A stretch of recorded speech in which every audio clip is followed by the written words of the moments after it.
Pace bene, ada seorang yang bercerita di kolom komentar begini.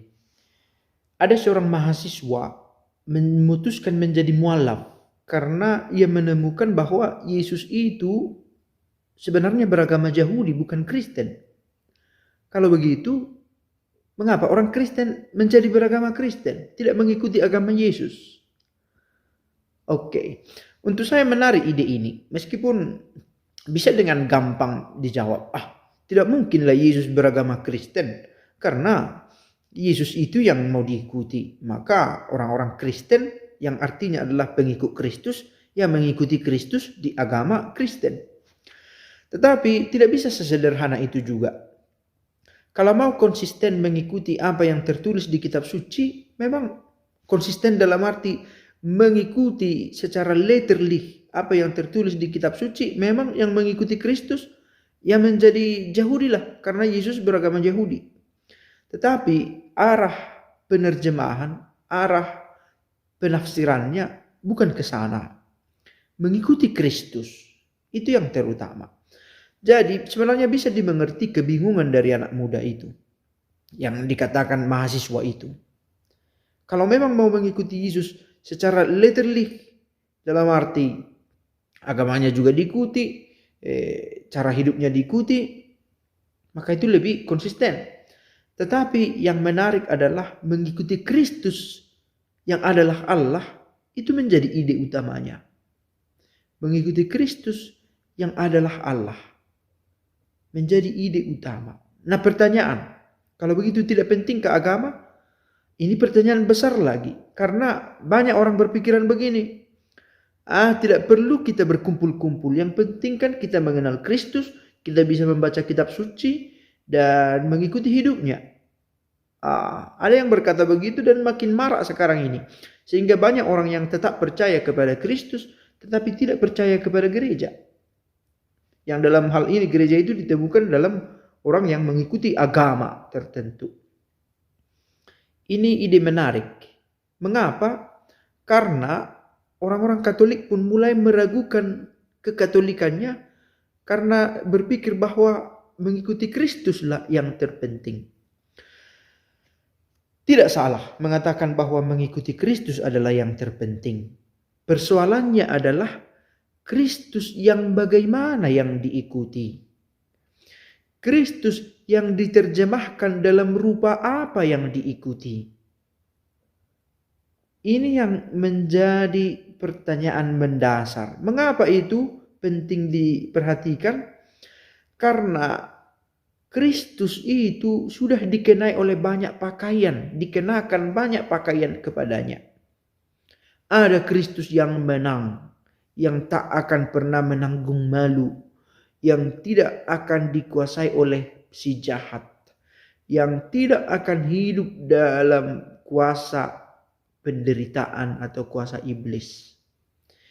Hanya di situ dikenali Yesus. Sehingga ada orang yang mengikuti Yesus hanya untuk menemukan kepuasan dirinya saja. Dan banyak yang paling teranyar, yang paling terkenal itu teologi kemakmuran. Kau ikuti Kristus, semua akan dilipat gandakan. Hartamu, kalau kamu mengalami kebangkrutan, berdoalah, hartamu dilipat gandakan.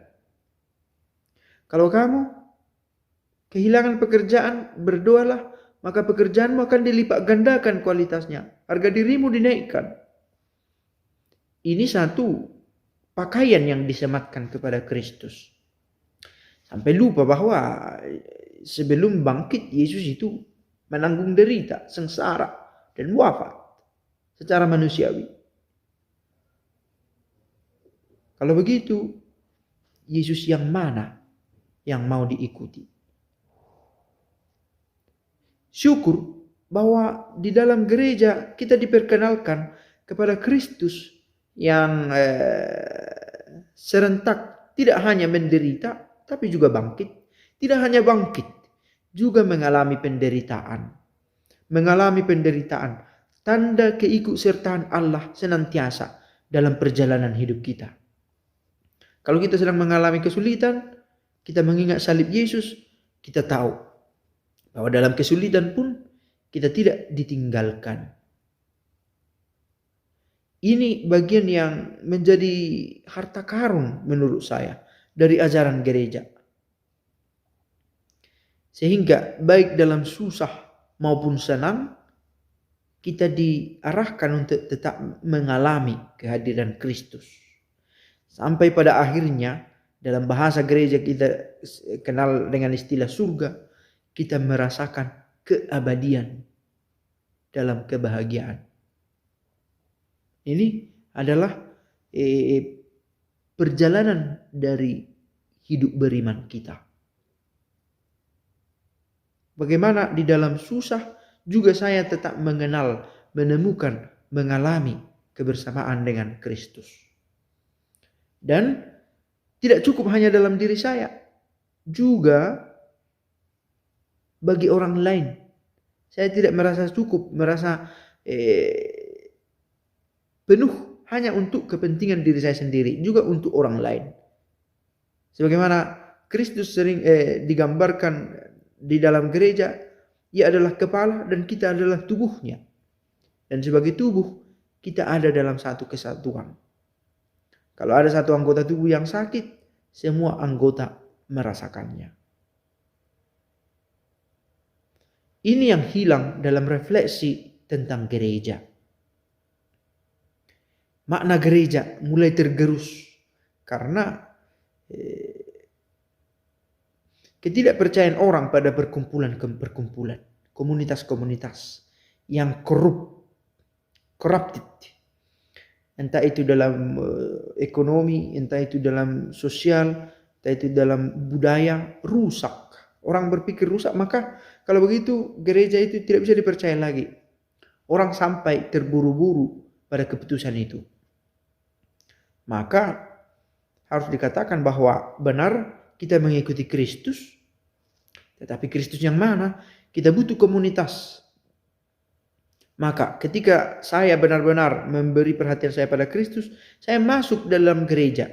Sehingga dengan itu, saya mengikuti Kristus yang memakai pakaian yang sebenarnya. Bukan yang disemat-sematkan kepadanya supaya indah menurut saya. Hanya dipakaikan pada kemakmuran, hanya dipakaikan pada kesehatan dan kekayaan, kesejahteraan. Kristus itu juga, bahkan ia berkata, apa yang kamu lakukan untuk saudaraku yang paling hina ini, itu kau lakukan untukku. Berarti kita justru menemukan Yesus juga, boleh kita katakan juga, di dalam orang-orang yang mengalami kesulitan, yang membutuhkan bantuan. Bukan kita saja yang merasa nyaman, gembira karena dua-dua kita, dan cukup. Ada dimensi sosialnya juga. Semoga kita semakin kuat dalam iman di dalam gereja. Semoga. Pace e bene.